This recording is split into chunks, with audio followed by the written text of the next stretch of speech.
నమస్తే తెలుగువారి మన Sakshi news. Welcome to quality education show. So summer holidays వచ్చేసాయి. అంటే స్టూడెంట్స్ అలాగే ఎడ్యుకేషన్ అయిపోయిన వాళ్ళు ఈ సమ్మర్ హాలిడేస్ ని ఎట్లా యూటిలైజ్ చేసుకోవాలి, దీనికి సంబంధించి డిస్కస్ చేయడానికి మనతో పాటు ఉన్నారు IT professional and data scientist professor Venkat Ikkurthi గారు. Hello sir. హలో అండి, నమస్తే. నమస్తే సార్. ఆల్మోస్ట్ అందరికి సమ్మర్ హాలిడేస్ వచ్చాయి. సో ఈ సమ్మర్ హాలిడేస్ ని స్టూడెంట్స్ అట్లాగే ఇప్పుడే ఎడ్యుకేషన్ అయిపోయిన స్టూడెంట్స్ ఎవరైతే ఉన్నారో వాళ్ళు ఎట్లా యూటిలైజ్ చేసుకోవాలంటారు ఈ సమ్మర్ హాలిడేస్ ని? జనరల్ గా ఏంటంటే ఎగ్జామ్స్ వరకు వీళ్ళు ఫుల్ గా ఎంజాయ్ చేస్తూ ఉంటారు. కానీ కష్టాలు అనేవి ఎగ్జామ్స్ అయిపోయిన తర్వాతే స్టార్ట్ అవుతాయి. ఎందుకంటే మనకి అదేదో సినిమాలో వాళ్ళు అడుగుతారు, ఏం చేస్తున్నావు, ఏం చేస్తున్నావు, ఏం చేస్తున్నావు అని. Same thing like this. ఇక్కడ ఏంటంటే ఇక్కడ స్టూడెంట్స్ వాళ్ళ అంటే ఇప్పుడు డిగ్రీ ఫస్ట్ ఇయర్ కావచ్చు, సెకండ్ ఇయర్ కావచ్చు, థర్డ్ ఇయర్ కావచ్చు, వాళ్ళందరికీ ఏంటంటే ఒక ఆప్షన్ నెక్స్ట్ ఇయర్ ఉన్నది అనేటువంటి ఆలోచనతో వాళ్ళు ఉంటారు. కానీ ఈ 2 నెలల time, I think probably May and June, this time even 1 month అయినా కూడా మనం ఎంత ఎఫిషియెంట్ గా మనం ఉపయోగించుకోవాలి అనేటువంటిది ఒక టార్గెట్. అది మోర్ ఇంపార్టెంట్ అనమాట యాక్చువల్గా.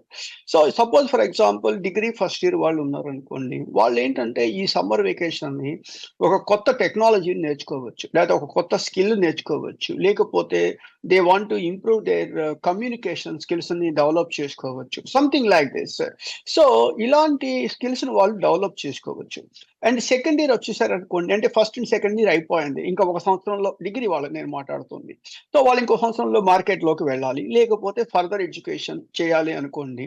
దానికి సంబంధించినటువంటి కాంపిటేటివ్ ఎగ్జామ్స్ కానీ, దానికి సంబంధించిన సబ్జెక్ట్ కానీ అది ప్రిపేర్ చేసుకుంటూ ఉన్నారనుకోండి, that should be good enough. But most challenging ఏంటంటే డిగ్రీ అయిపోయింది, వాళ్ళు ఇప్పుడు మార్కెట్లోకి వచ్చేసారు, అంటే మార్కెట్లో అంటే జాబ్ తెచ్చుకోవడం కోసం వచ్చేసారు. అలాంటప్పుడు వాళ్ళకి ఏం కావాలి? ఇక్కడ ఏమవుతుందంటే there is a huge gap between industry and education. ఇండస్ట్రీకి ఎడ్యుకేషన్‌కి గ్యాప్ అనేటువంటిది ఉన్నది. ఆ గ్యాప్‌ని మినిమైజ్ చేయాలి. మినిమైజ్ చేయటం ఎలాగో? ఇప్పుడు సపోజ్ మీరొక ఉద్యోగం అప్లై చేశారు అనుకోండి. వాడేమంటాడు? "నీకు ఎక్స్‌పీరియన్స్ ఉందా?" అని అడుగుతాడు. అంతే కదా! ఎక్స్‌పీరియన్స్ ఉందా అని అడుగుతాడు. మనకి ఎక్స్‌పీరియన్స్ లేదు. ఎవరన్నా ఉద్యోగం ఇస్తే కదా మనకి ఎక్స్‌పీరియన్స్ వచ్చేది. కరెక్ట్. మనకి తెలుగులో ఒక కోడి ముందా, ఒక గుడ్డు ముందా అనేదో డిస్కషన్ పెడతారు. ఏది ముందు అంటే అది ఎవరు డిస్కస్ చేయలేని పరిస్థితి. అదే విధంగా ఇక్కడ కూడా ఏంటంటే, నువ్వు నాకు ఉద్యోగం ఇస్తే ఎక్స్‌పీరియన్స్ వస్తుంది. Yes. ఎక్స్‌పీరియన్స్ ఉన్నవాడిని వాడు తీసుకోవాలి అంటాడు. అలాంటప్పుడు ఏం చేయాలంటే ఈ ఈ ఈ ప్రాబ్లమ్‌ని ఎలిమినేట్ చేయటం కోసం ఇంటర్న్‌షిప్ అనేటువంటి ఒక పదం ఉంది. ఇంటర్న్‌షిప్ అనేటువంటిది గేమ్ చేంజర్ ఫ్రాంక్లీ స్పీకింగ్. ఇప్పటిదాకా ఏమవుతుంది, ఇంటర్న్‌షిప్ వల్ల చాలా అడ్వాంటేజెస్ ఉన్నాయి. ఆ అడ్వాంటేజెస్ ఏంటంటే డిగ్రీ అయిపోయిన తర్వాత వాళ్ళు ఒక ఇన్‌స్టిట్యూట్‌కి, అంటే చాలామంది అంటారు కదా! ఓహ్! ఇంటర్న్‌షిప్ అంటే పెయిడ్ ఇంటర్న్‌షిప్, వాళ్ళు మనకి స్టైఫండ్ ఇస్తారు, మనం అక్కడ పోయి పని చేస్తాము, అది ఇది అంటారు. ఒకప్పుడు జరిగాయి. ఒకప్పుడు ఆల్మోస్ట్ లైక్ ఈ పెద్ద పెద్ద కాలేజీలో చదివేటువంటి స్టూడెంట్స్ అందరికీ ఈ పెద్ద పెద్ద ఆర్గనైజేషన్స్ వాళ్ళు ఒక 6 నెలల పాటు ఇంటర్న్‌షిప్ ఇచ్చి నెలకి ఎంతో కొంత ఎంతో అమౌంట్ స్టైఫండ్‌గా ఇచ్చి చేసేసారు. ఎప్పుడు ఐయామ్ టాకింగ్ అబౌట్ లైక్ ఒక 20 ఇయర్స్ బ్యాక్. అంటే ఇప్పుడు కూడా లేవా అంటే ఉన్నాయి. ఎక్కడున్నాయి? ఐఐటీలో చదివిన వాళ్ళు, లేతే ఐఐఎంలో చదివిన వాళ్ళు, లేతే ఐఐటీలో చదివినటువంటి వాళ్ళకి కొంత ఇస్తున్నారు కానీ, మిగతా వాళ్ళకి రావట్లేదు. అంటే 1% వాళ్ళకి కూడా ఇంటర్న్‌షిప్ రావట్లేదు. మనకి సపోజ్ మన ఆంధ్రప్రదేశ్ తీసుకున్నారు అనుకోండి. ఆర్ లైక్ బీటెక్ గ్రాడ్యుయేట్సే చాలా మంది ఉంటారు. ఆల్మోస్ట్ 3-4 లాక్స్ పిల్లలు బయటకు వస్తూ ఉంటారు. వాళ్ళలో ఇంటర్న్‌షిప్ ఎంతమందికొస్తుంది? Less than 1%. అంతే. అలాంటి పరిస్థితి మిగతా 99% పరిస్థితి ఏంటి? వాళ్ళు ఖచ్చితంగా ఇండస్ట్రీకి సంబంధించినటువంటి నాలెడ్జ్‌ని వాళ్ళు గెయిన్ చేసుకోవాలి. ఫస్ట్ ఆఫ్ ఆల్ గెయిన్ చేయాలి. అప్పుడేమవుతుంది, వాళ్ళు చదివిన సబ్జెక్ట్‌కి అప్లికేషన్ నాలెడ్జ్ కావాలి. ఇక్కడ చదువు చదువుతున్నారు వాళ్ళు. యూనివర్సిటీస్ ఎగ్జామ్స్ పెడుతున్నాయి, సర్టిఫికేట్లు ఇష్యూ చేస్తున్నారు. Absolutely it's fine. But problem ఏంటంటే వాటి చదివిన చదువుకి అప్లికేషన్ మనకి more important. When you got a application, definitely you will get a job. ఇప్పుడు ఇండస్ట్రీస్ ఏం చేస్తాయి? ఇండస్ట్రీస్ ఏమి టీచ్ చేయవండి. చాలా మంది అనుకుంటారు ఇండస్ట్రీలో టీచ్ చేస్తారంటారు. ఇండస్ట్రీలో ఎప్పుడూ టీచ్ చేయవు. ఇండస్ట్రీస్ ఏంటి, నీకెంత నాలెడ్జ్ వచ్చు, అప్లికేషన్ సైడ్ నాలెడ్జ్ ఎంతుంది అని చెక్ చేసి, ఆ చెక్ చేసిన దాని ప్రకారం బిల్డ్ చేసి వాళ్ళు ముందుకు వెళ్తారనమాట. సో కాబట్టి ఇంటర్న్‌షిప్ అనేటువంటిది వాళ్ళు అంటే ఈ ఫైనల్ ఇయర్ అయిపోయేసేసి నెక్స్ట్ వెళ్ళాలి అనుకునేటువంటి వాళ్ళు అలాంటి ఇంటర్న్‌షిప్ చేస్తే మాత్రం వాళ్ళకి చాలా బెనిఫిట్ ఉంటుంది. అడ్వాంటేజెస్ ఏంటంటే హ్యాండ్స్ ఆన్ ఎక్స్పీరియన్స్. ఒక రియల్ సిట్యుయేషన్‌కి వెళ్లి వర్క్ చేస్తారు. That is the first advantage, hands on experience. ఆటోమేటిక్‌గా ఏమవుతుంది, స్కిల్ డెవలప్‌మెంట్. ఎందుకు స్కిల్స్ డెవలప్ అవుతాయంటే, ఇంతకుముందు వాళ్ళు స్టూడెంట్స్ ఉన్నారు. 100 మంది స్టూడెంట్స్ మధ్యలో వాళ్ళు చదువుతూ ఉంటారు. అంతా స్టూడెంట్సే. ఇండస్ట్రీకొచ్చేసరికి ఏమైంది? స్టూడెంట్స్ ఉండరు. అంటే వెరీ ఫ్యూ పీపుల్ ఉంటారు. కానీ వాళ్ళు పనిచేసేది ఎవరితో పనిచేస్తారు? ఇండస్ట్రీ వాళ్ళతో పనిచేస్తారు. సో, ఆటోమేటిక్‌గా వాళ్ళకి స్కిల్స్ అనేవి డెవలప్ అవుతాయి. మోర్ ఇంపార్టెంట్ ఏంటంటే నెట్వర్క్ బిల్డ్ అవుతుంది. నెట్వర్క్ బిల్డ్ అవ్వటం అంటే అర్థం ఏంటంటే, అక్కడ పనిచేసేటువంటి స్టూడెంట్, అక్కడ పనిచేసేటువంటి ఎంప్లాయీస్ లేతే సీనియర్ పర్సన్‌తో పరిచయాలు పెరుగుతాయి. రేపు ఉద్యోగం కావాల్సొచ్చింది అనుకోండి, ఒక రిక్వైర్మెంట్ గనక వస్తే గనక, దెన్ ఆటోమేటిక్‌గా ఏం చేస్తారు? Oh! This person have a good skills. మనం అతన్ని హైర్ చేయొచ్చు కదా! జీరో నుంచి స్టార్ట్ చేసే వాళ్ళకన్నా కొంచెం ఒక 10 స్టెప్పులు పైనున్న వాళ్ళని హైర్ చేస్తే బెటర్‌గా ఉంటుంది కదా! అని వాళ్ళు రిఫర్ చేస్తారు. అంటే వాళ్ళకి తెలిసిన రిక్వైర్మెంట్స్ కావచ్చు, కానీ రిఫర్ చేస్తారు. అది మూడో అడ్వాంటేజ్. నాలుగోదేంటంటే కాన్ఫిడెన్స్ బిల్డ్ అవుతుంది. ఎప్పుడైతే ప్రొఫెషనల్స్‌తో కలిసి కూర్చొని పని చేయటము, సక్సెస్‌ఫుల్‌గా పనిచేశామనుకోండి, we are going to increase our confidence. Definitely that will help his performance. Boost the performance. So, ఈ 5, 6 main advantages when you are going with internship. So, అంటే అందరికి ఇంటర్న్‌షిప్ రాదు అన్నారు గదా! సో, మరి వాళ్ళకి ప్రత్యామ్నాయంగా ఏదైనా సోర్స్ ఉంది అంటారా? ప్రత్యామ్నాయంగా అంటే వాళ్ళు వెతకాలండి. ఫస్ట్ ఆఫ్ ఆల్ వాళ్ళు ఎక్కడెక్కడ ఇంటర్న్‌షిప్స్ దొరుకుతాయి అనేటువంటిది చూడాలి.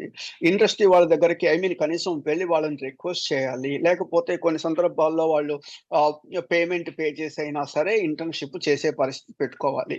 అది ఒక అడ్వాంటేజ్ అవుతుందన్నమాట యాక్చువల్‌గా. అలా ఇప్పుడు సపోజ్ ఒక బీటెక్ కంప్యూటర్ సైన్స్ పిల్లవాడు ఉన్నాడనుకోండి. అంటే నేను ఎక్కువ కంప్యూటర్ సైడ్ ఉన్నాను కాబట్టి నేను ఎక్కువ అవి మాట్లాడుతూ ఉంటాను. అదే ఇప్పుడు ఒక సివిల్ ఇంజినీర్ ఉన్నాడనుకోండి. క్యాడ్ కమ్ ప్రాజెక్ట్స్ ఏవో ప్రాజెక్ట్స్ ఒక బిల్డర్ దగ్గరికి వెళ్ళిపోయి డిజైన్స్ చేయటమో ఏవో చేశారనుకోండి. అది షుడ్ బి అడ్వాంటేజ్ అవుతుంది. అదే విధంగా కంప్యూటర్స్ అనుకోండి. ఏదో మాలాంటి వాళ్ళ దగ్గరికి వచ్చినా పర్వాలేదు. వాళ్ళకేంటి అసలు సాఫ్ట్‌వేర్ డెవలప్‌మెంట్ లైఫ్ సైకిల్. అసలు సాఫ్ట్‌వేర్ ఎట్లా ఉంటుంది? దాన్ని ఎలా డెవలప్ చేయాలి? ఎలా టెస్ట్ చేయాలి? ఎలా డీబగ్ చేయాలి? ఇలాంటివన్నీ. అంటే ఏంటంటే మనం ఒక రైట్ పర్సన్‌ని చూస్ చేసుకొని అతనితో కలిసి పని చేయాలి. ఇప్పుడు ఒక మెకానికల్ ఇంజినీర్ మా దగ్గరకొచ్చాడనుకోండి. మేమేం చెప్తాం మేము? జీరో. నాకేమి జీరో నాలెడ్జ్ వాటి మీద.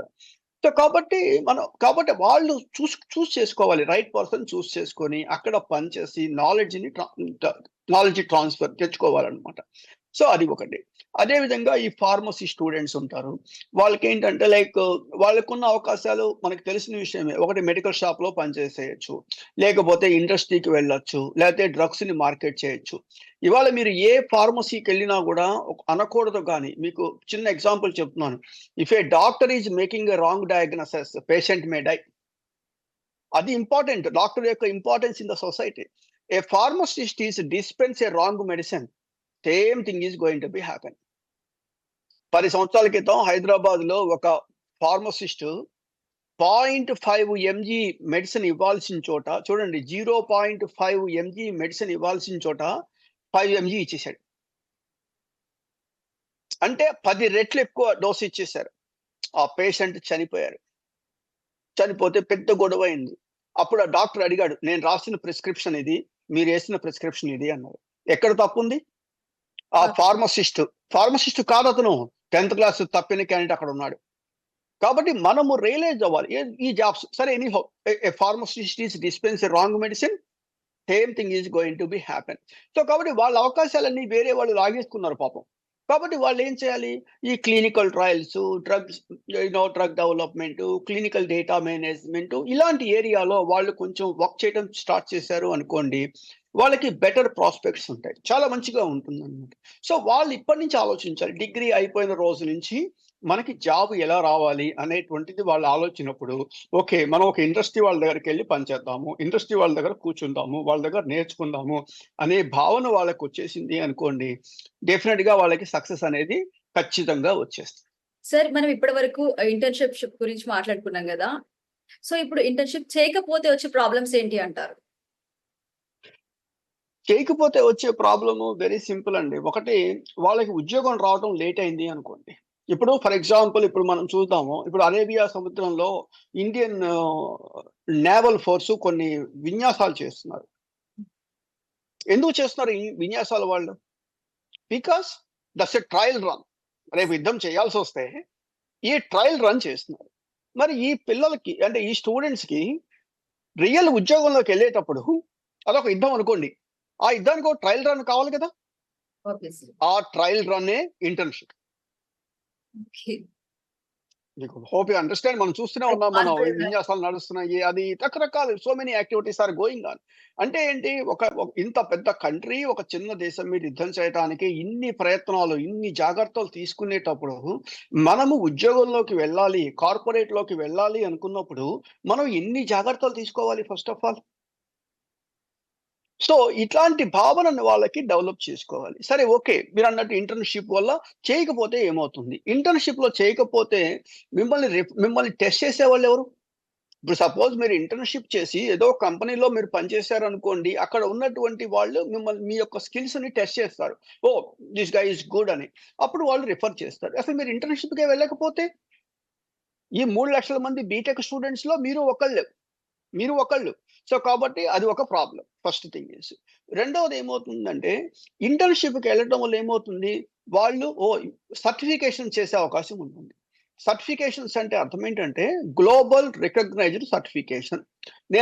ఇప్పుడు సపోజ్ ఫర్ ఎగ్జాంపుల్ జేఎన్‌టీయూ కాకినాడలో ఒక బీటెక్ చేశారు అనుకుందాం. బీటెక్ చేసిన పిల్లవాడికి జేఎన్‌టీయూ ఏం చేస్తుంది, ఒక ఎగ్జామ్ పెడుతుంది. వాళ్ళని వాల్యూ చేస్తారు. ఆ మార్క్స్‌ని బట్టి వాళ్ళు అవార్డ్ చేస్తారు. First class something like that. అయిపోయిన తర్వాత యూనివర్సిటీ ఒక సర్టిఫికేట్ ఇష్యూ చేస్తుంది. ఆ సర్టిఫికేట్‌కి ప్రపంచం మొత్తం వాల్యూ ఇస్తారు. ఎందుకని ఇస్తారు? జేఎన్‌టీయూ కాకినాడ అనేటువంటిది ఇండియన్ యూనివర్సిటీస్‌లో అఫిలియేటెడ్. ఇండియన్ యూనివర్సిటీస్ అన్నీ కూడా గ్లోబల్ యూనివర్సిటీస్‌లో అఫిలియేటెడ్. సో, కాబట్టి ఇక్కడ ఇచ్చిన సర్టిఫికేట్ ప్రపంచం మొత్తం గుర్తిస్తారు.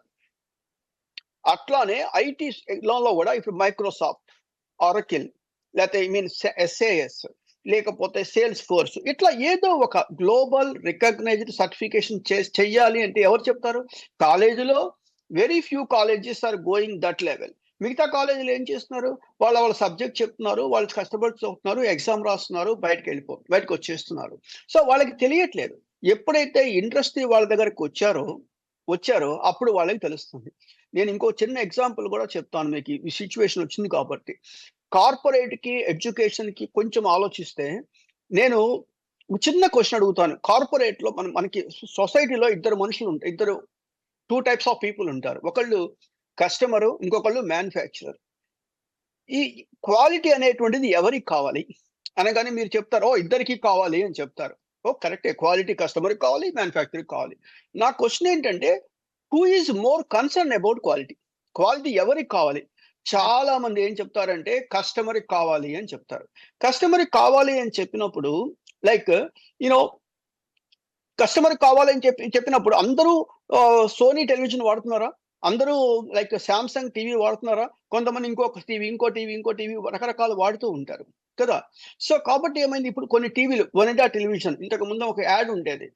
ఏంటి ఓనర్స్ ప్రైడ్, నైవర్స్ ఎన్‌వి అని సంథింగ్ ఒక యాడ్ వచ్చేది చూడండి. వనిడా టెలివిజన్, బీపీఎల్ టెలివిజన్ అవన్నీ ఈరోజు మార్కెట్‌లో లేవు. అవును. కాబట్టి క్వాలిటీ అనేది ఎవరికి కావాలి? మ్యానుఫ్యాక్చరర్‌కి కావాలి. మ్యానుఫ్యాక్చరర్ అనేవాడు క్వాలిటీని మెయింటైన్ చేయాలి. వాడు క్వాలిటీ మెయింటైన్ చేయకపోతే వాడు మార్కెట్‌లోంచి వెళ్ళిపోతాడు. క్వాలిటీ మెయింటైన్ చేయకపోతే మార్కెట్‌లోంచి వెళ్ళిపోతాడు. సో, కాబట్టి who is more concerned about quality? Manufacturer. So, first of all his goal is he wants to maintain the quality first. Then after that he wants to improve the quality without affecting cost considerations. డబ్బులు పెరగకుండా క్వాలిటీని పెంచాలి. అది వాళ్ళ యొక్క main ఉద్దేశ్యం. దానికి మన హెల్ప్ అడుగుతారు. ఎలా పెంచుతావు అని అడుగుతారు. ఎలా పెంచుతావు అని అడిగినప్పుడేంటి మనం సొల్యూషన్స్ చెప్పాలి. సమ్‌టైమ్స్ అవి రాంగ్ సొల్యూషన్స్ కావచ్చు. బాగా గుర్తుపెట్టుకోండి. రాంగ్ సొల్యూషన్స్ కావచ్చు. స్టూపిడ్ కావచ్చు. కానీ స్పాంటేనియస్‌గా మీరు చెప్పారు అనుకోండి. స్పాంటేనియస్‌గా చెబితే అర్థమేంటంటే మన బుర్ర పనిచేస్తుంది అని అర్థం. యెస్. స్పాంటేనియస్ కాబట్టి మన బుర్ర పనిచేస్తుంది అని అర్థం. ఎప్పుడైతే బుర్ర పనిచేసే వాడికి ఏమవుతుంది? టైమ్ ఇచ్చామనుకోండి. Oh! Definitely he wants to do something అనేటువంటి భావన కొంచెం డెవలప్ అవుతుంది. That is the biggest advantage. Companies అవి చూస్తాయి. అంతేగానేసేసి లైక్ మనం చెప్పింది ఎంత కరెక్ట్, లేతే ఎక్కడో వికీపీడియా నుంచి కాపీ చేశామా, లేతే ఇంకోటి కాపీ చేశామా అని చెప్పడం కాదు. స్పాంటేనియస్‌గా చెప్పగలగాలి. That is the more important. అలా చెప్పగలిగినప్పుడు వాళ్ళు ఉద్యోగం అనేటువంటిది ఇస్తారు. సో, ఇప్పుడు మీకు పెద్ద ఇన్‌స్టిట్యూట్స్‌కి వెళ్లి మీరు అడగండి. కస్టమరా? మ్యానుఫ్యాక్చరరా? అంటే ఖచ్చితంగా వాళ్ళు మ్యానుఫ్యాక్చరర్ అని చెప్తారు. ఒక చిన్న కాలేజీ వాళ్ళేమంటారు? కస్టమర్‌కి కావాలి అంటారు. నేను ఒకటే చెప్తున్నాను. Customer has so many preferences. నా దగ్గర డబ్బులు లేకపోవచ్చు. లేతే మా ఫాదర్ ఒక ఐటెమ్ వాడారు. నేను అదే వాడతాననొచ్చు. లేతే ఇంకోటి అనొచ్చు. ఏవో ఇన్‌ఫ్లూయెన్స్ చేస్తూ ఉంటాయి. మ్యానుఫ్యాక్చరర్‌కి ఏమీ చేయవు. అదే విధంగా ఈ స్టూడెంట్స్ కూడా ఏంటంటే by end of the day I want to get a job. దానికి నేనేం చేయాలి అనేటువంటిది టార్గెట్ చేసుకోగలిగితే that is the more important. దానికి ఈ ఇంటర్న్‌షిప్ అనేటువంటిది బిగ్గెస్ట్ ప్లస్ పాయింట్.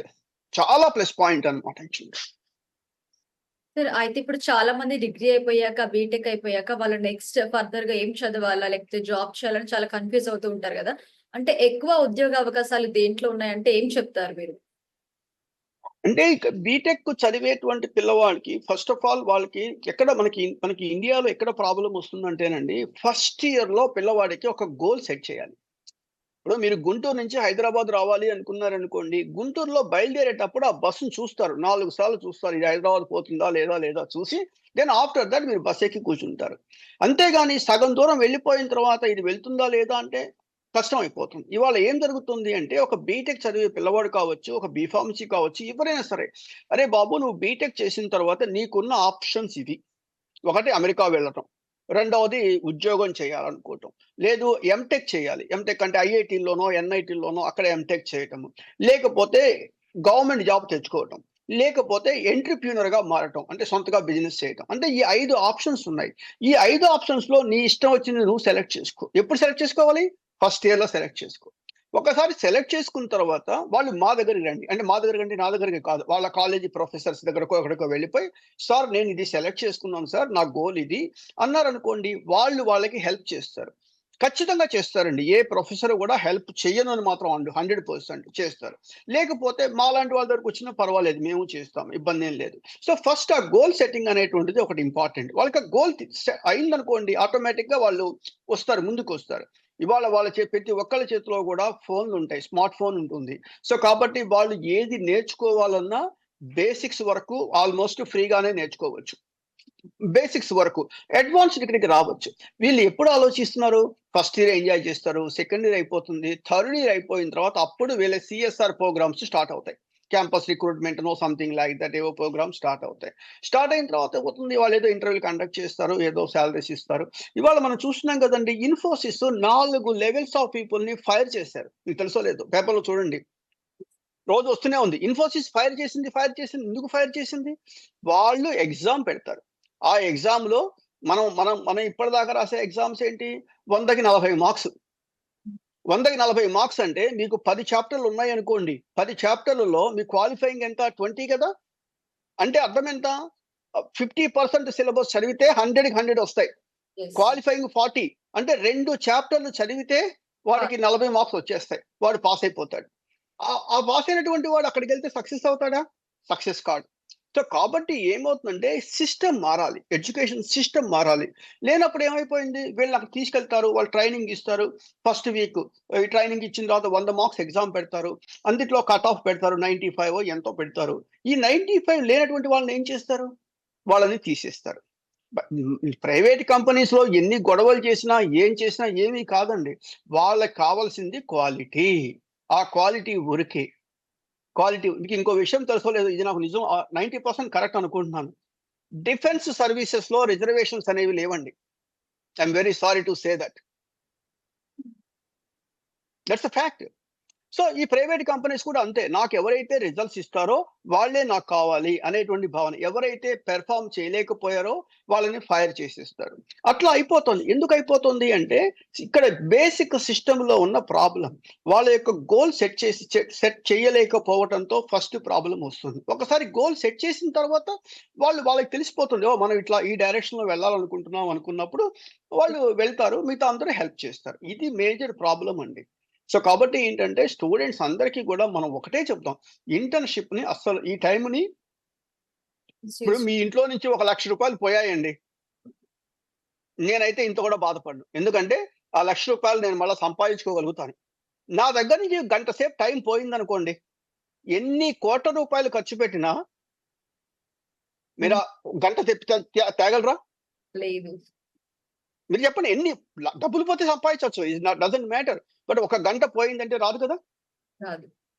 సో, కాబట్టి మనం ఆలోచించాల్సింది పిల్లలకి time is more valuable than money. Don't waste your time. Better to utilise your time more efficiently అనేటువంటిది మనం చెప్పగలిగామనుకోండి, వాళ్ళు ఆచరించగలిగితే that should be really big success for them. Sir అయితే ఇప్పుడు ఇంతకుముందు చెప్పినట్టు బీటెక్ అయిపోయాక అమెరికాకెళ్ళే అంటే ఎవరైతే వెళ్ళాలి అనుకున్న స్టూడెంట్స్ ఉంటారో, వాళ్ళు అంటే ఈ టైంలో ఎట్లా యుటిలైజ్ చేసుకోవాలంటారు? అంటే కాలేజ్ సెర్చింగ్ గురించి కానివ్వండి, అక్కడ ఉండే రూల్స్ గురించి కానివ్వండి. ఇప్పుడు ఇది ఇప్పుడు మనం ఏ టీవీ ఛానల్ చూసినా, ఏం చూసినా దీని మీద వందల రికార్డ్స్ వస్తున్నాయి. వీడియోస్ వస్తున్నాయి. బికాజ్ ఆఫ్ ట్రంప్ వచ్చిన తర్వాత జనాలెవ్వరికీ తెలియని విషయం ఏంటంటే, ట్రంప్ కొత్తగా వచ్చి ఏ ఒక్క రూలు పెట్టలేదండి. ఉన్న రూల్స్‌ని టైటన్ చేశాడు. అది ఒక్కటే చెప్తుంది. అది ఒకటి. సో, కాబట్టి ఏంటంటే అమెరికా వెళ్ళేటప్పుడు మంచి ఇన్‌స్టిట్యూట్‌కి వెళ్ళండి. అంటే మంచి కాలేజీకి వెళ్ళండి. ఎవరిని మీరు ఆహ్, ఇన్ఫర్మేషన్ తీసుకోవద్దు. నేను చెప్తున్నానది. ఎవ్వరు తీసుకోవద్దు. సో, మంచి కాలేజీలకి సెలెక్ట్ చేసుకోండి. మంచిగా జీఆర్ఈ రాయండి. మీరే రాయండి. జీమాటో, జీఆర్ఈనో, టోఫెల్లో మీరే రాయండి. ఒక మంచి కాలేజీ సెలెక్ట్ చేసుకోండి. ఆ కాలేజీకి వచ్చేయండి. వచ్చిన రోజు నుంచి మనం చెప్తే మీరు ఫీల్ అవుతారని నేను చెప్పట్లేదు. అమెరికాలో క్లాసులనేవి 2 రోజులుంటాయండి. సాటర్‌డే, సండేనో ఏదో ఒక 2 రోజులు క్లాసులుంటాయి. మిగతా టైంలో క్లాసులుండవు. అవి ఎందుకుండవో తెలుసా? అమెరికాలో బ్యాచిలర్స్ డిగ్రీ వరకు పేరెంట్స్ ఫండింగ్ ఇస్తారు. పేరెంట్స్ డబ్బులు బ్యాచిలర్స్ డిగ్రీ వరకు ఇస్తారు. మాస్టర్స్ డిగ్రీకి మన ఇండియన్స్ తప్పించి అమెరికాలో వాళ్ళెవరు గూడా ఫండింగ్ ఇవ్వరు. అంటే డబ్బులు పెట్టరు. వీళ్ళేం చేస్తారు? ఈ బ్యాచిలర్స్ అయిపోగానే ఉద్యోగం తెచ్చుకొని 2 సంవత్సరాలు పనిచేసిన తర్వాత డబ్బులు దాచిపెట్టుకొని అప్పుడు వాళ్ళు మాస్టర్స్‌కి వెళ్తారు. కాబట్టి ఉద్యోగం మానరు వాళ్ళు అప్పుడు గూడా. అందుకని ఆ క్లాసెస్ ఈవెనింగ్ ఉంటాయి. లేకపోతే వీకెండ్స్ ఉంటాయి. అంటే అక్కడ మాస్టర్స్ కోర్స్ డిజైన్ చేసినటువంటి సిస్టము పని చేస్తూ నాలెడ్జ్ డెవలప్ చేసుకోవాలి అనేటువంటి భావంతో డెవలప్ చేశారు. దాన్ని మన వాళ్ళేం చేశారు? మిస్‌యూజ్ చేసుకున్నారు. ఫుల్ టైమ్ కోర్స్ చేయట్లేదు. ఫుల్ టైమ్ ఇప్పుడు ఐఐటీలో మీరు ఎంటెక్ చేస్తున్నారు. మీరు ప్రతిరోజు వెళ్ళాల్సిందే కాలేజీకి. ఐఐఎంలో ఎంబీఏ చేశారనుకోండి ప్రతిరోజు వెళ్ళాల్సిందే. ఇక్కడ అవసరం లేదు. సో, ఈ సిస్టమ్ కాకుండా మంచి కాలేజీలు, మంచి సబ్జెక్ట్ డిమాండ్ ఉన్న సబ్జెక్ట్ సెలెక్ట్ చేసుకోండి. ఆటోమేటిక్‌గా సక్సెస్ అనేటువంటిది వచ్చేస్తుంది. దానికేంటంటే రైట్ పర్సన్స్‌ని సెలెక్ట్ చేసుకోండి. మళ్ళా నేను ఇంకోటి సెంటెన్స్ చెప్తాను. Select right guru first. If you are at right guru, you never did anything wrong. If you are not at right guru, whatever you are doing is wrong. ఫైనల్‌గా ఒకటి చెప్తున్నానండి. If you have skills nobody is going to stop you. If you don't have skills nobody is going to help you. నేను కాదు ప్రపంచంలో ఎవరైనా సరే skills లేకపోతే మనం ఏమీ చేయలేము. వాళ్ళ దగ్గర స్కిల్ ఉన్నది అంటే ప్రపంచంలో వాళ్ళు ఎవ్వరిని ఆపలేరు. అందుకనే కదా 65, 70 ఎంఎన్‌సీస్‌కి ఇండియన్స్ అందుట్లో కొంతమంది తెలుగు వాళ్ళు సీఈఓలుగా ఉన్నారు. వాళ్ళ దగ్గర స్కిల్స్ ఉన్నాయి కాబట్టి వాళ్ళని ఆపలేదు. That's all it is. అది ఆ కాన్సెప్ట్ మనం డెవలప్ చేద్దాం. సార్ ఇప్పటివరకు మనం ఆ స్టూడెంట్స్ గురించి మాట్లాడుకున్నాం కదా! ఇప్పుడు జాబ్ చేసే వాళ్ళు ఈ టైంని ఎట్లా యుటిలైజ్ చేసుకోవచ్చంటారు? ఏదైనా కొత్తగా స్కిల్స్ నేర్చుకోవాలన్నా, కొత్తగా జాబ్ మారాలి అన్నా? ఇప్పుడు మీరు ఒక కార్ కొన్నారండి. లైక్ కార్ కొన్నప్పుడు మీరు సంవత్సరానికి ఏం చేస్తారు? దానికి ఆయిల్ చేంజ్ చేస్తారు.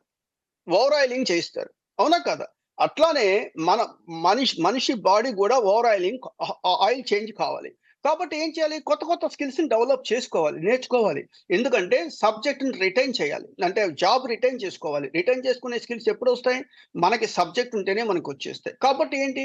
ఇవాళ ఇవాళ డేటా సైన్స్ ఉన్నారు. డేటా సైన్స్ వాళ్ళేంటి? ఆర్టిఫిషియల్ ఇంటెలిజెన్స్ లేకపోతే మెషిన్ లెర్నింగ్ లేకపోతే డీప్ లెర్నింగ్ వాళ్ళ యొక్క ఏరియాని డిసైడ్ చేసుకొని ఏ ఏరియాకి మనం ముందుకు వెళ్తే బెటర్‌గా ఉంటుందనేది వాళ్ళు ఆలోచించుకోవాలి. వాళ్ళు ఆలోచించుకున్నారనుకోండి, ఇప్పుడు నన్నడిగారనుకోండి నేను ఒక్క ఏరియానే చెప్పగలను. మాక్సిమం 2 ఏరియాలు.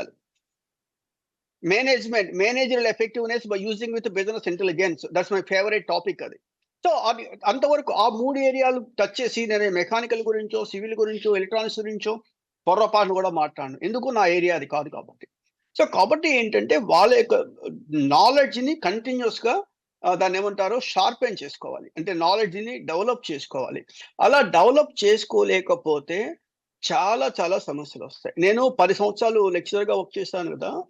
అప్పుడేమైపోయింది నాకు ఒక ప్రొఫెసర్ ఒకాయనొచ్చారు. చాలా పెద్ద కాలేజ్‌లో ప్రిన్సిపాల్ ఆయన. వాళ్ళ అమ్మాయిని నా దగ్గర చేర్పించడానికి ఏదో ట్రైనింగ్ కోసం వచ్చారు. నేనడిగాను. మాట్లాడిన తర్వాత చాలా మంది కామన్ ఫ్రెండ్స్ ఉన్నారు. నేనడిగాను ఆయన్ని, "మాస్టారు మీరు 30 సంవత్సరాల ఎక్స్‌పీరియన్స్ ఉందని చెప్తున్నారు కదా! మీకు 1 year of experience repeated with 30 సంవత్సరాలా? లేకపోతే 30 ఇయర్స్ ఆఫ్ ఎక్స్‌పీరియన్స్ ఉన్నదా?" అని అడిగాను. ఓకే. చూడండి 1 year of experience repeated with 30 ఇయర్సా? లేకపోతే 30 ఇయర్స్ ఆఫ్ ఎక్స్‌పీరియన్స్ ఉందా అని అడిగితే, ఆయన 2 నిమిషాలు ఆలోచించి, సార్ మీరు చెప్పింది కరెక్టే. నాకు 1 year of experience repeated with 30 years అండి. నేను కాలేజ్‌లో చేరిన రోజు నోట్స్ ఒకటి రాసుకున్నాను. అదే నోట్స్ రిపీట్ అవుతూ వచ్చేసింది అన్నాడు. ఆ సిస్టమ్ పోవాలండి. ఆ సిస్టమ్ పోవాలి. Continuous learning is the key for your success. Continuous learning is key for your success. అది మనం నేర్చుకున్న రోజు ఆటోమేటిక్‌గా మనకి అడ్వాంటేజ్ ఎప్పుడూ ఉంటుందండి. అదేమి ఇష్ వాళ్ళు ప్రస్తుతం ఉద్యోగంలో ఉండేటువంటి వాళ్ళు ఉద్యోగం ఎలా నిలబెట్టుకోవాలి ఆలోచించుకోవాలి. ఉద్యోగం కావాల్సినటువంటి వాళ్ళు ఉద్యోగం రావడానికి నేర్చుకోవాలి. కానీ ఎవరైనా సరే చదవాల్సిందే. Obviously. Thank you so much sir. Thank you so much. స్టూడెంట్స్‌కి అట్లాగే ఎడ్యుకేషన్ అయిపోయిన వాళ్ళకి కూడా మీరు చెప్పే సజెషన్స్ అయితే చాలా బాగా యూజ్ అవుతాయి. Thank you so much sir. ఇది థాంక్స్ అండి. Thank you. మరొక ఎపిసోడ్‌లో మళ్ళీ కలుసుకుందాం. అంతవరకు చూస్తూనే ఉండండి సాక్షి టీవీ.